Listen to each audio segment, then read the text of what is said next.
नमस्कार दोस्तों, एक बार फिर से आपका स्वागत है हमारे हिंदी राष्ट्रीय न्यूज़ चैनल न्यूज़ 555 डेज में। दोस्तों, आज न्यूज़ 555 डेज की टीम ने राज्य में कोरोना और डेंगू के बढ़ते खतरों के मद्देनज़र शहर के कुछ बाहरी और अंदरूनी भागों का दौरा किया और जो सामने आया वो लोगों के लापरवाही का एक उदाहरण बन सकता है। दोनों, सबसे पहले हम पहुंचे राजीव नगर मुख्य रोड पर, जहां लोग मास्क नाम की चीज़ को साफ भूल गए हैं और कोरोना जैसी भयावह महामारी को भी गंभीरता से नहीं ले रहे हैं। दोस्तों, इस ठंड पटना समेत पूरे बिहार को कोरोना और डेंगू जैसे दो महामारियों से लड़ना पड़ सकता है। दोस्तों, जानते हैं पूरी खबर विस्तार से। अगर आपने हमारे चैनल को सब्सक्राइब नहीं किया है तो सब्सक्राइब कर लें, जिससे रेगुलर न्यूज अपडेट आपको मिलती रहे। दोस्तों, विश्व के बहुत सारे देश जैसे जर्मनी, तुर्की, यूएस, यूके, रसिया में तीसरी वेव ने जोर पकड़ना शुरू कर दिया है और बहुत जल्द इसको भारत में प्रवेश करने की आशा है। दोस्तों, कोरोना का डेल्टा वेरिएंट इतना खतरनाक है कि यह 2 से 3 दिन में ही आदमी पर भारी पड़ रहा है। दोस्तों, WHO ने हमारे देश भारत को भी तीसरी वेव से सावधान रहने को कहा है। WHO के डायरेक्टर जनरल टेड्रोस अदनाम गैब्रियस ने कहा है कि कोरोना वायरस तब तक पृथ्वी पर रहेगा जब तक ये पूरी तरह से समाप्त नहीं हो जाता। मतलब जब तक ये पूरी तरह से ख़त्म नहीं हो जाता तब तक अलग अलग रूपों में ये बार बार सारे देश में फैलता रहेगा। देखा जाए तो वैश्विक स्तर पे लगभग 3 मिलियन कोरोना से प्रभावित लोग हैं, जिसमें 49,000 लोगों की मृत्यु हो गई है। दोस्तों, ये आंकड़ा पिछले 2 सप्ताह का है। यह आंकड़ा पिछले सभी आंकड़ों से 13% ज़्यादा है।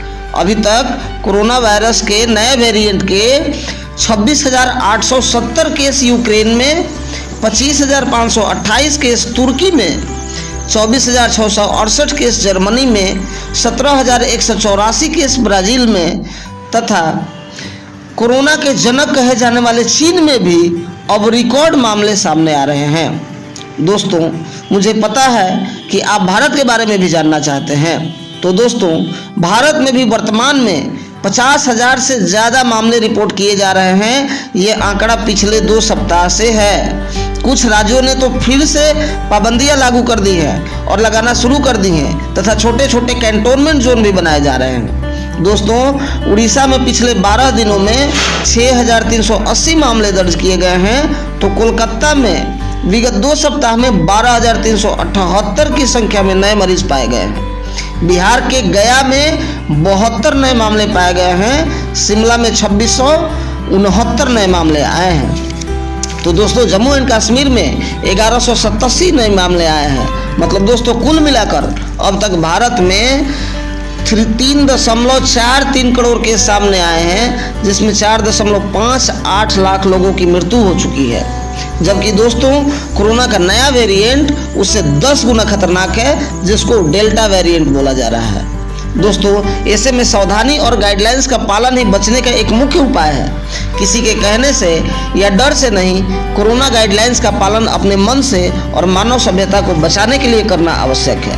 दोस्तों, जब न्यूज़ 555 डेज की टीम शहर के विभिन्न हिस्से में गई तो लोगों की लापरवाही को देख दंग रह गई। कुछ लोगों ने तो सोशल डिस्टेंसिंग का पालन कर रहे दूसरे लोगों को भी डिस्टर्ब कर रहे हैं। न तो सैनिटाइजर का उपयोग कर रहे हैं, न ही समान रूप से मास्क का प्रयोग कर रहे हैं। दोस्तों, चंद लोगों की यही लापरवाही एक बार फिर से देश व समाज को लॉकडाउन के मुहाने पर लाकर खड़ा कर देगी। दोस्तों, अगर आपके अगल बगल भी ऐसी लापरवाहियां हैं तो उसे तुरंत रोकने का प्रयास करें, जिससे आपके और आपके समाज की रक्षा हो सके। याद रखिए दोस्तों, कोरोना की वर्तमान स्थिति के अनुसार देश के बहुत सारे हिस्से में दीपावली बाद फिर से लॉकडाउन लगने वाला है। अगर आप भी थोड़ी जागरूकता दिखाएं तो अपने शहर को बचा सकते हैं, क्योंकि त्योहारों के सीजन में बहुत सारे लोग दूर प्रदेशों से बिहार की यात्रा करेंगे, जो बिहार के लिए खतरे की घंटी है। दोस्तों, सबसे बड़ी बात, कोरोना के साथ साथ पटना और बिहार के अगल बगल भागों में बाढ़ के मद्देनजर अब डेंगू का भी प्रकोप शुरू हो गया है। जी हाँ दोस्तों, बाढ़ के कारण जगह जगह पानी इकट्ठा होने के कारण अब बिहार में डेंगू के भी मरीज पाए जा रहे हैं। मतलब यदि कोरोना बिहार को में आता है तो बिहार को कोरोना के साथ साथ डेंगू का भी मार झेलना पड़ सकता है और लोगों को दोहरे संकट का सामना करना पड़ता है। तो अपने अगल बगल सफाई रखें, किसी तरह का साफ पानी टायर के अंदर, गमले के अंदर जमा ना होने दें जिससे डेंगू का लार्वा पैदा हो सके।